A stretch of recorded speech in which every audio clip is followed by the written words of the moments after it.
उद्धव जी ने आवाज लगाई, नंद बाबा, ओ नंदराय जी। अंदर से किसी व्यक्ति की आवाज आई, कौन है? अरे मैं उद्धव, कृष्ण का मित्र हूं, उसका संदेश लेकर आया हूं। व्यक्ति बाहर आता है, दुबला पतला, आंखें अंदर तक धसी हुई, झुर्रियां पड़ गई, कांपती हुई आवाज, कहो मैं नंदराय। कृष्ण ने जो हुलिया बताया था उससे इतना भी वो मेल नहीं खाता।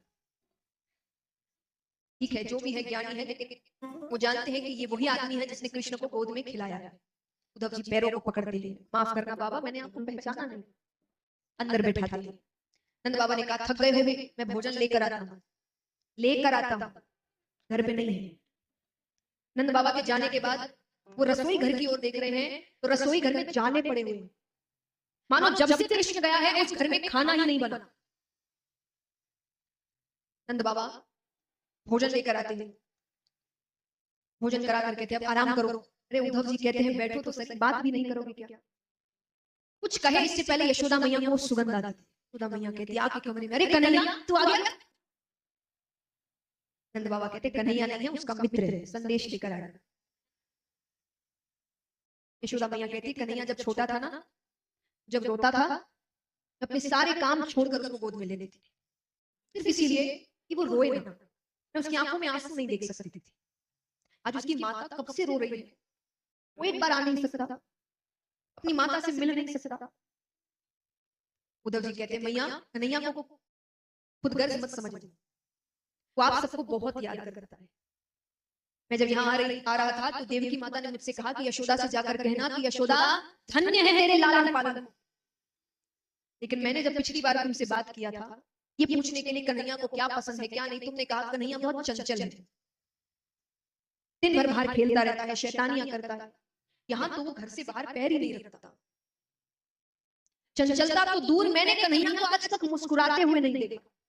कन्हैया मुस्कुराता कैसे? तुमने कहा था वो खाने पीने का बहुत शौकीन है, तुम उसको 8 बार भोजन करवाती हो, उसके लिए 56 भोग बनवाती हो। मैंने एक दिन उसके लिए गौरस से बनी एक मिठाई बनाई। जो कन्हैया थाली को हाथ जोड़कर बैठता था उस दिन थाली छोड़कर चला। अंदर जाकर कहता है, उद्धव देव की माता से कहना मेरी थाली में गौरस से बनी कोई मिठाई न रखे। मुझे वृंदावन की याद आती, मुझे मेरी यशोदा मैया की याद आती। इससे ज्यादा यशोदा मैया सुन नहीं पाई, बेहोश हो गई। नंद बाबा कहते हैं ये इतनी ही देर आराम करती है जब तक बेहोश रहती है, वरना पागलों की तरह ब्रज में घूमती है। हर घर जाकर खटखटा कर कहते, कृष्ण आया क्या? मैं जानती हूँ वो चोरी करता है, तुमने उसे बांध के रखा है ना, उसको वापस लौटा दो, मैं उसके बिना नहीं रह सकती। वृक्षों से पूछती है, तुमने कन्हैया को आते जाते देखा क्या? उसको कहना उसकी माता उसको बहुत याद करती है। गोवर्धन पर्वत से पूछती है, अरे तुम्हें बहुत पसंद करता था वो, तुम उससे कहो ना वो कहाँ है, वापस क्यों नहीं आता? उद्धव जी को अपना काम याद आता है। उद्धव जी कहते हैं, बाबा आप धन्य हैं कि कृष्ण ने आपके यहाँ जन्म लिया, लेकिन वो किसी का बेटा नहीं है, वो परम पिता परमेश्वर है, वो भगवान है। ये उसकी लीला थी कि वो आपके यहाँ लीला करने आया है, वो किसी का बच्चा नहीं है। आप ज्ञान के माध्यम से उसको प्राप्त करिए, ये रोने धोने से कुछ नहीं होने वाला। नंद बाबा कहते हैं, मैंने तो तुमको कोई समझदार बालक समझा था, तुम तो बड़े साधारण से बालक निकले। क्या कहा? किसी का बेटा नहीं है, वो भगवान। अरे भगवान के एक लक्षण है उसमें, भगवान सबका पेट भरते हैं, भरते हैं कि नहीं? अन्न का भंडार है भगवान के पास, तो जिसके पास अन्न का भंडार है वो क्या भूख से रो सकता है? मैंने कन्हैया को भूख से बिलखते हुए देखा। यशोदा के पल्ले को पकड़ कर कहता, मैया मुझे भूख लगी है, मुझे खाने को दो। जिसके पास खुद भंडार है कि दूसरे से मांग रहा है? तुम कहते हो भगवान, भगवान कहते हैं सत्य की राह पर चलो। कहते हैं ना मेरा बेटा बात बात पर झूठ बोलता है, चोरियां करता है। तुम कहते हो भगवान, और चलो मुझसे गलती हुई, मैंने उससे अपना बच्चा कहा। भगवान से गलती हो सकती है, भगवान कभी कुछ गलत कर सकते हैं। उसने कितनी बार मुझे बाबा कहा, यशोदा को मैया कहा। जब गोपियां कहती कि कन्हैया नंद बाबा गोरे, बलदाऊ भैया गोरे, यशोदा मैया गोरी, तू काला कहां से आ गया, तो इनका बच्चा नहीं है, तो वो गुस्सा हो जाता।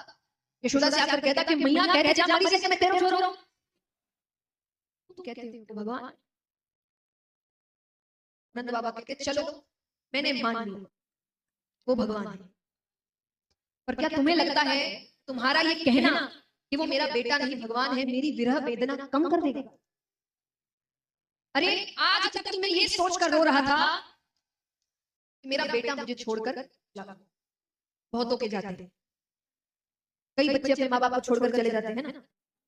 एक बात बताइए, जीवन में जब सब कुछ छूट जाता है, हर चीज का साथ छूट जाता है, आखिरी उम्मीद कौन होता है? जोर से कहिए। जब सब छोड़ दिया, आपके परिवार रिश्तेदार सब, आखिरी उम्मीद कौन है? भगवान की आखिरी उम्मीद है। तो नंद बाबा ने कहा मैं सोचता था कि मेरा बेटा मुझे छोड़कर चला गया, लेकिन भगवान तो है। तुमने क्या बता दिया? तुम्हारे बोलने का मतलब भगवान मेरा घर छोड़कर चले गए।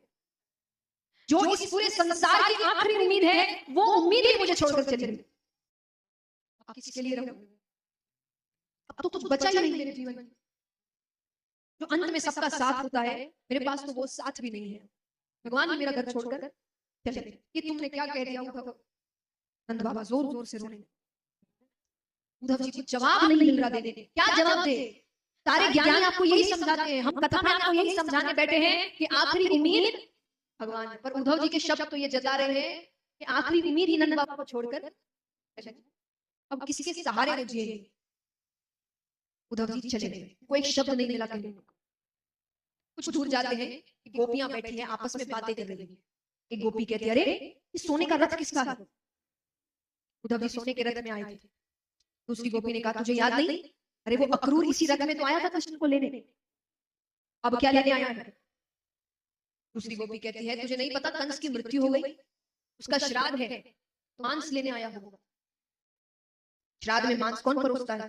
बोले दैत्यों के श्राद्ध में मांस ही परोसा जाता है। बोले ठीक है परोसा जाता होगा, पर यहाँ मांस कहाँ मिलेगा? हम तो दूध दही का काम करते हैं। बोले ये मथुरावासी बड़े होशियार हैं, उनको पता है कृष्ण विरह में सब यहाँ मृत ही घूम रहे हैं, वृंदावन शमशान घाट बन गया है। और इन्होंने तो अपने स्वाद का भी ध्यान रखा है। कहते जो प्रेमी होते हैं उनका हृदय बहुत मीठा होता है। गोपी ने कहा तो तुम्हारा हृदय मांगेंगे तो दे दोगी?